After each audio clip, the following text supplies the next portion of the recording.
పక్షాలు 15 రోజుల పాటు గతించిన పెద్దలకు పిండ తిల తర్పణాలు వదలడం వల్ల వారు సద్గతి పొందుతారని, వారి వంశం కూడా అభివృద్ధి చెందుతోందని ప్రముఖ వేద పండితులు మన్నూరు ప్రసన్నాచారి తెలిపారు. గురువారం భీంనగర్ శ్రీ రాఘవేంద్ర స్వామి దేవాలయంలో మహాలయ పక్షాల సందర్భంగా పలువురు పాల్గొని భక్తి శ్రద్ధలతో వారి పెద్దలకు పిండ తిల తర్పణాలు వదిలారు. ఈ సందర్భంగా ప్రసన్నాచారి మాట్లాడుతూ, మనకు జీవితాన్నిచ్చి గతించిన తల్లిదండ్రులు, పెద్దలు, గురువులు, అన్నదమ్ములు వారిని స్మరించుకుంటూ మహాలయ అమావాస్య తర్పణాలు వదులుతారని తెలిపారు. శ్రీ గురుభ్యో నమః పరమ గురుభ్యో నమః శ్రీమదానందతీర్థ భగవత్పాదాచార్య గురుభ్యో నమః శ్రీ వేదవ్యాసాయ నమః. హరి ఓం. సర్వవిఘ్న ప్రశమనం సర్వసిద్ధికరం పరం సర్వజీవ ప్రణేతారం వందే విజయదం హరిం. వ్యాసాయ భవనాశాయ శ్రీశాయ గుణరాశయ హృద్యాయ శుద్ధ విద్యాయ మధ్వాయ చ నమో నమః.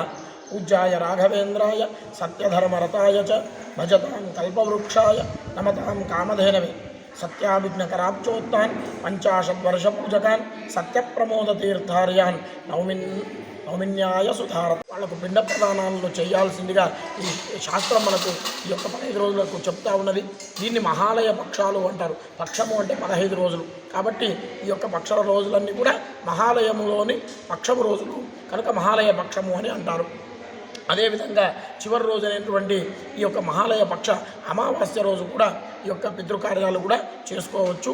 అలా అనేక మంది కూడా ఈ యొక్క ప్రాంతం లోపల మహాలయ అమావాస్య రోజున చేసుకునేటటువంటి రూఢి కూడా ఉన్నది. కనుక అందరూ కూడా తమ యొక్క పితృవులకు ఈ యొక్క పిండ ప్రదానాలు లేదంటే తర్పణాలను ఇడిచి వాళ్ళను స్మరించుకొని వాళ్ళ యొక్క అనుగ్రహం పొందాల్సిందిగా కోరుతా ఉన్నాం. శ్రీకృష్ణార్పణమస్తు.